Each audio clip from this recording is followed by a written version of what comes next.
Thank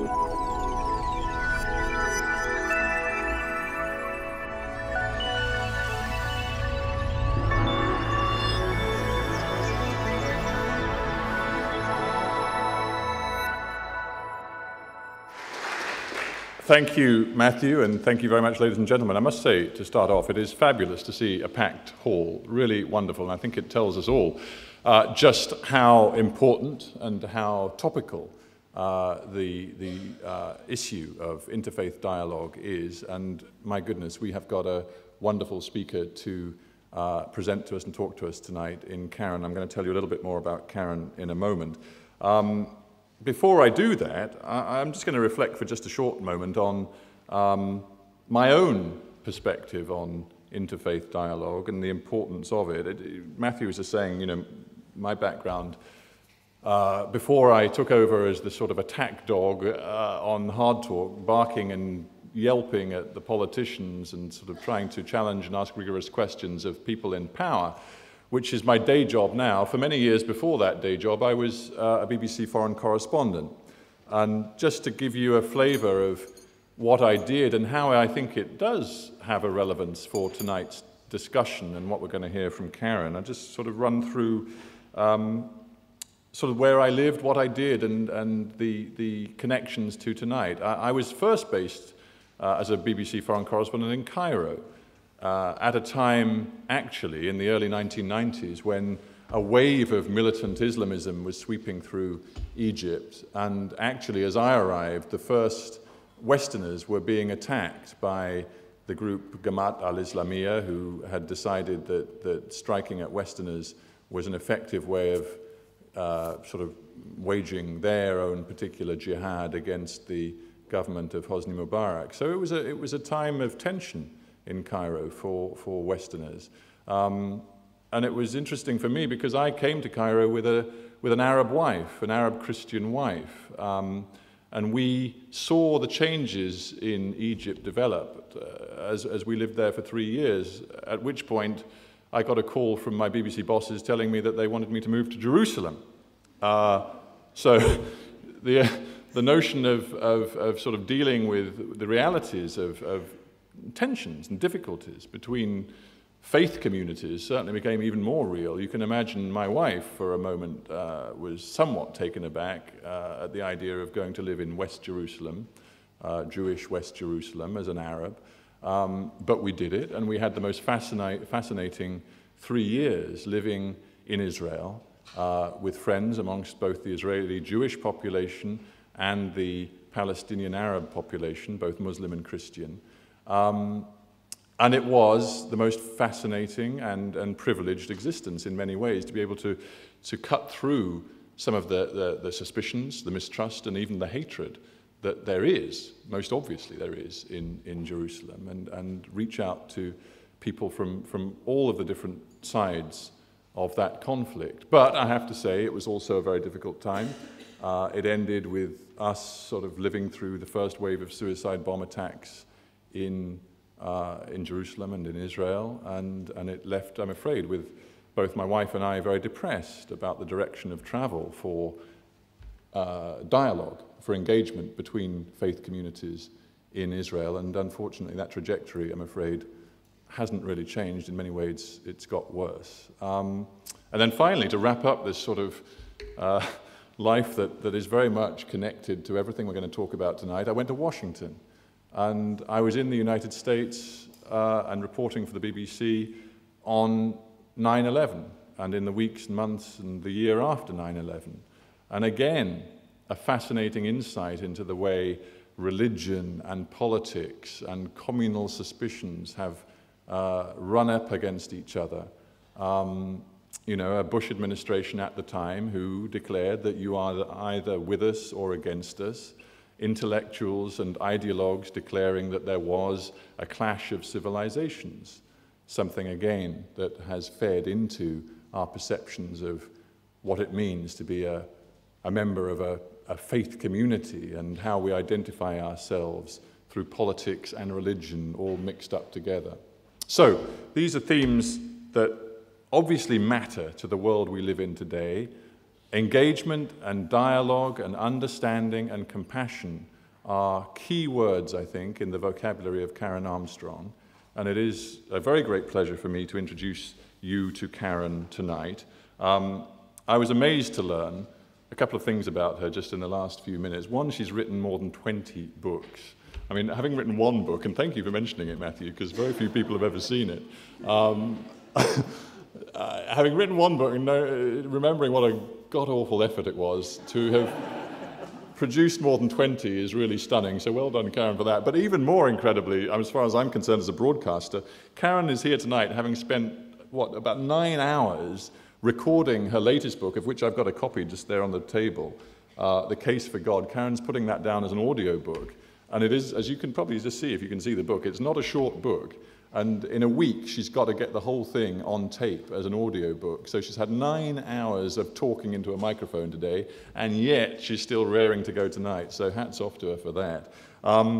Her story, her life story is incredible. She is a former Catholic nun, as I'm sure many of you know. 2 books came out of her experience as a nun in the convent, where she had 7 years before she left. Her spirituality took her in another direction.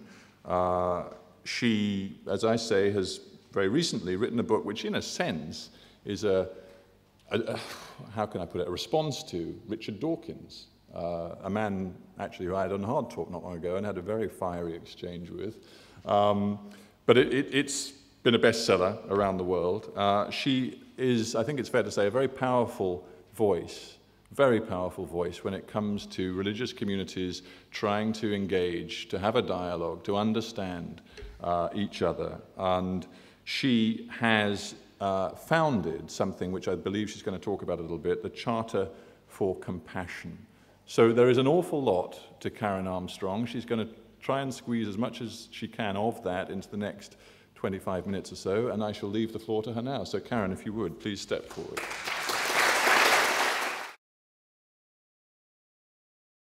Jerusalem was absolutely pivotal in my own religious development.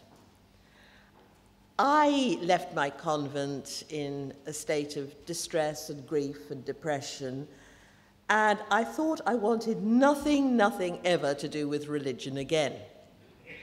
And I after a number of career disasters, I finished in television. I said that to Bill Moyers, the American broadcaster, once, and he said, "Oh, we take anybody." Well, look at the evidence.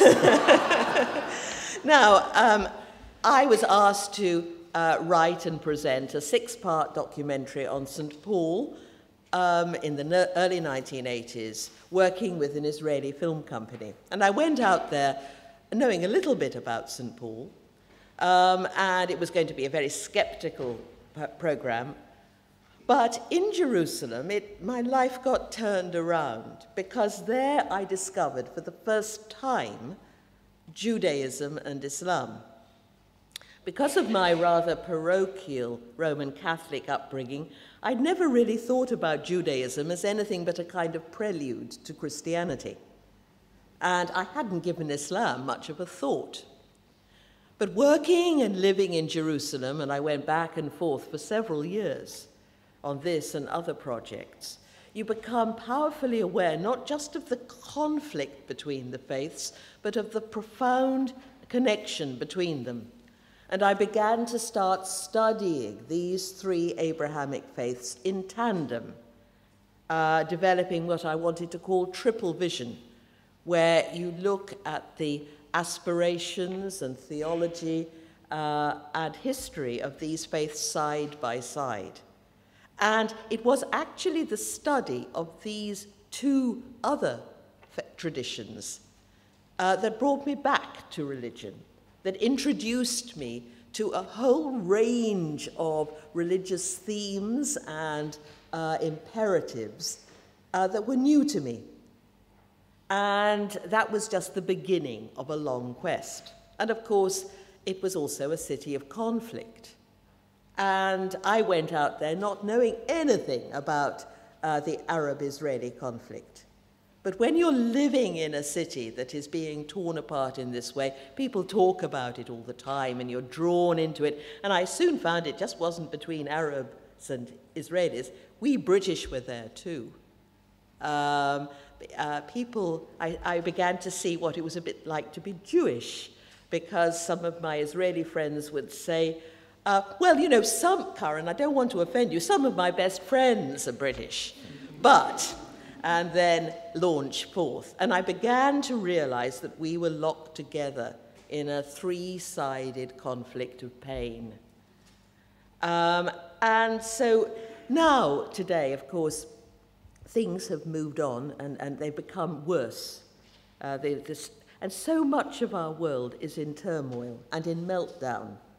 So many of the policies that we've been pursuing politically, internationally, financially, environmentally, are shown to be not sustainable. And sadly, the religions, which should be a major part in helping human beings to find a solution, are seen widely as part of the problem. During the 20th century, in every single major tradition, a militant or defensive piety, often given the unsatisfactory name of fundamentalism, has developed in every single one of them. It's a rebellion against secular modernity. In every region of the world where a modern secular style government which separates religion and politics on the Western model has been established, a Western countercultural protest movement that takes a religious form has developed in conscious, principled reaction. And every single one of these movements that I've studied in Judaism, Christianity, and Islam is rooted in a profound fear.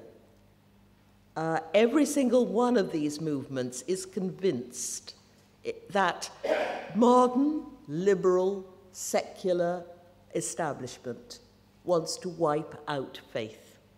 And this is not always paranoid. If you think that in the Jewish tradition, fundamentalism took two giant steps forward, one after the Nazi Holocaust, when Hitler had tried to exterminate European Jewry, and the other after the Yom Kippur War of 1973, when the Arabs took Israel by surprise and made a much better showing on the battlefield. And in the Muslim world,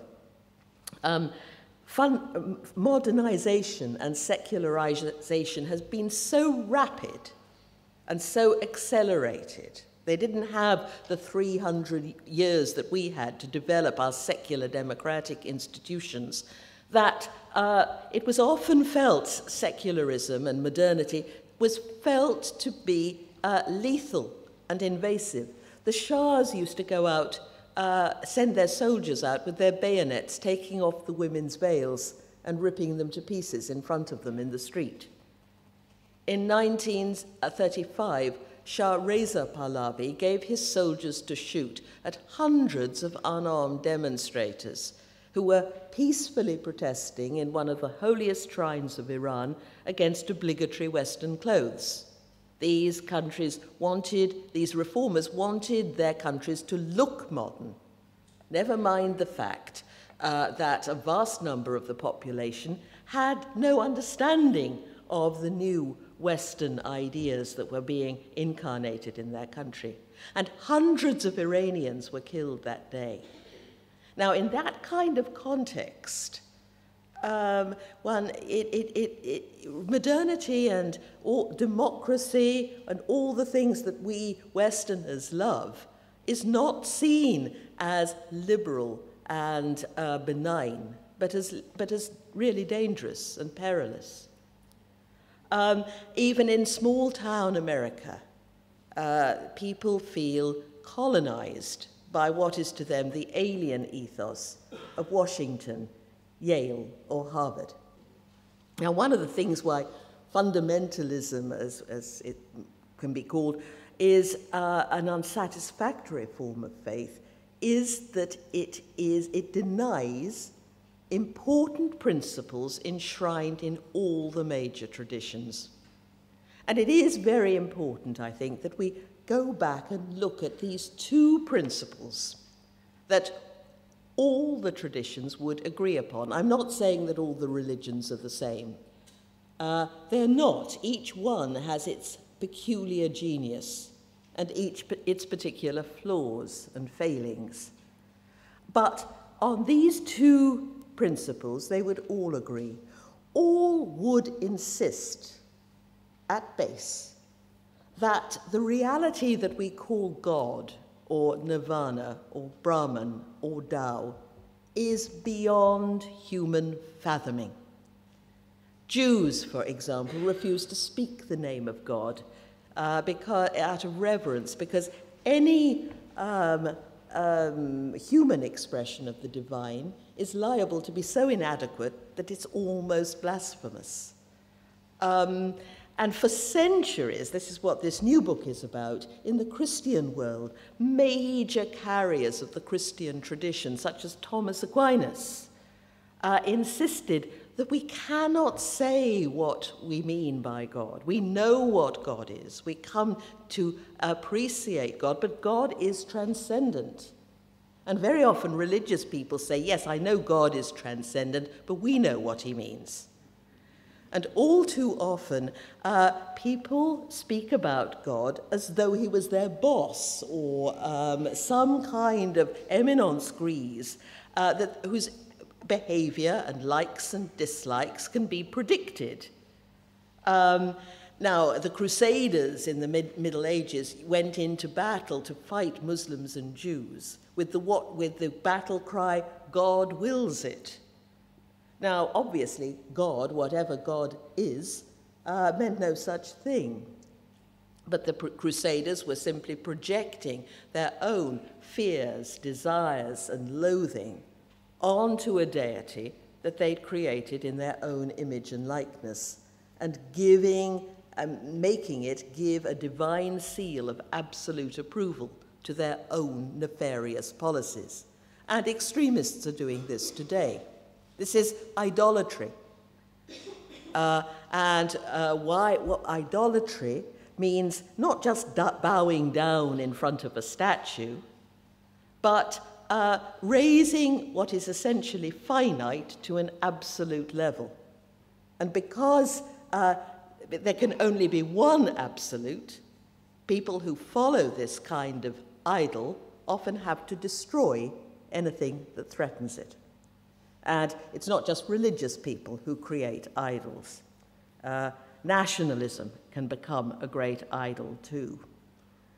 Now, so what in their fear, fundamentalists often deny the compassion that lies at the heart of all these faiths.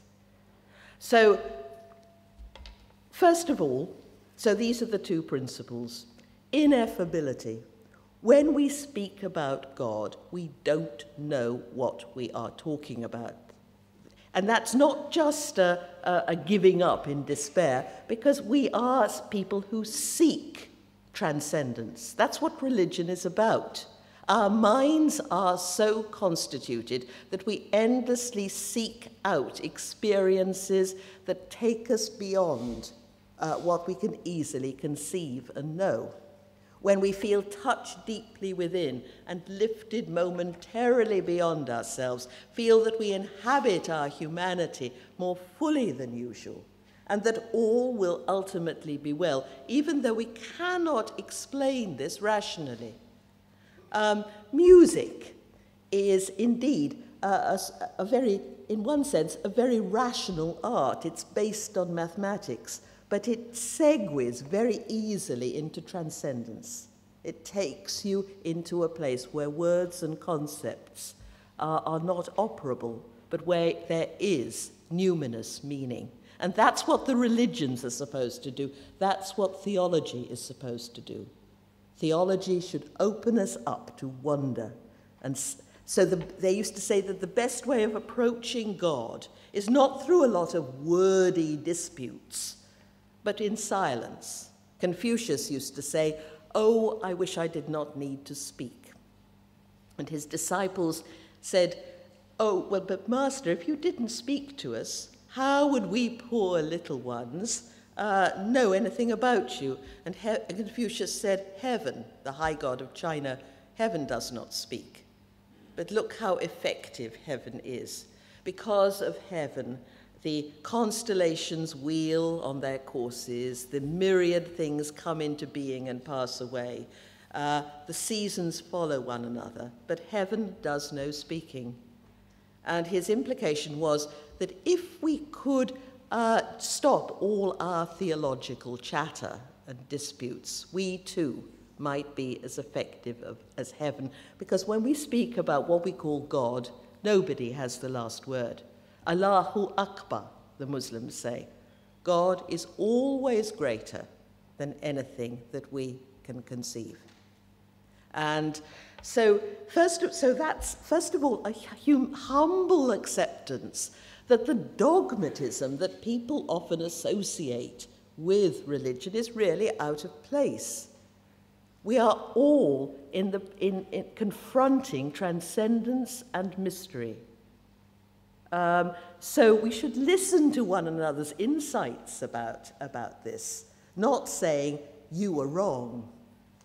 But is there no break on the way? Is there no limit on the number of theologies that we can create? Is there no principle that makes one of them better than another? Yes.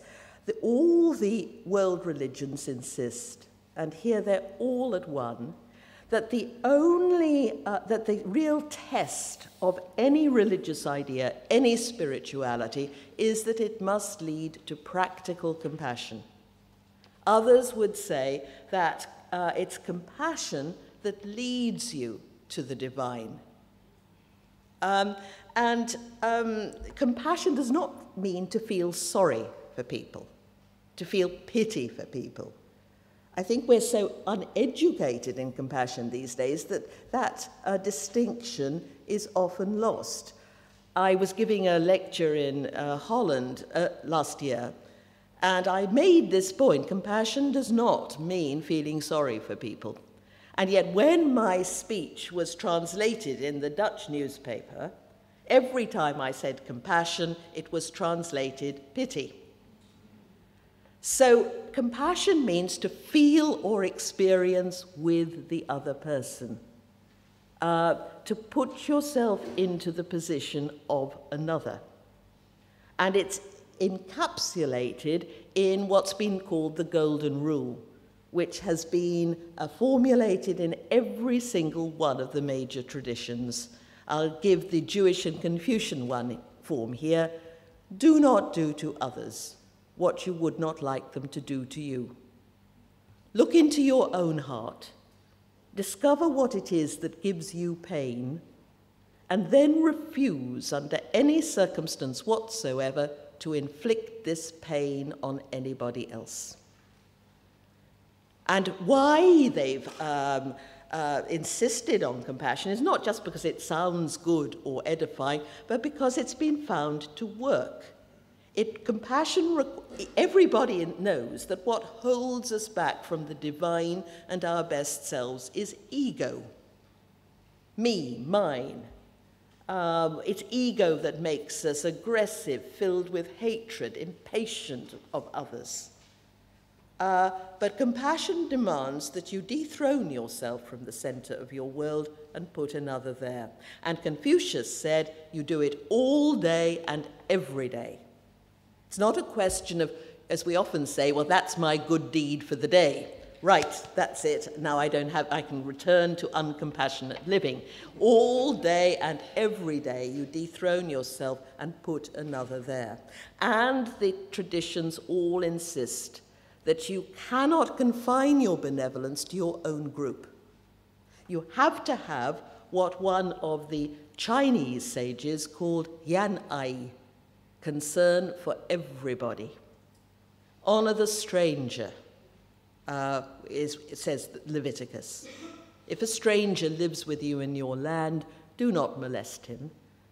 You must love him as one of your own people and treat him as yourself. For you were strangers in Egypt. The same empathy. Remember your sufferings in Egypt. And then don't inflict that on the strangers in your midst. Love your enemies, said Jesus. Put your benevolence where there is no hope of any concern. And love, as it's used in these texts, is not meaning a kind of sloppy sort of tenderness which you could whip up from time to time. Leviticus is a legal text, and so emotional terms would be quite out of place. Love, the word love, was a legal term used in international treaties that told you that when two kings made a treaty together, they promised to love each other. That didn't mean they had to become best friends, but they had to look out for each other's interests, give them practical support and absolute loyalty. And that we can all do, even for the people we think of as enemies. And in the Quran, one's constantly, we're told, O people, we have formed you into tribes and nations so that you may know one another. Not so that you may exploit or conquer or colonize or convert or kill, but so that you may know one another, get to know one another. And that means getting rid of all those prejudices and getting to know one another. And this is a spiritual process, because as we knock down those prejudices that we have, we're getting rid of those barricades that we protect our shrinking, frightened ego. When I won a prize last year and was given a wish for a better world, this was not the moment to ask for a villa in the Bahamas. I felt what a pity. I thought immediately what I wanted to do, because what a pity it is how rarely you hear religious people when they come together speaking of compassion, which is at the core of religious life. So in my charter, I asked the people who gave me the prize to help me to craft a charter for compassion that would be created with leading thinkers in Judaism, Christianity, Islam, Buddhism, Hinduism, Confucianism, and that would be signed by 1,000 leaders worldwide, and that would be propagated in a way that was as important as all that, given the same kind of coverage as the terrorism that we have. And we're still working on this.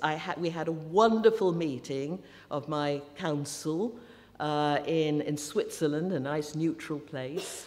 We had some rabbis, we had Confucians, Buddhists, Hindus, many Muslims.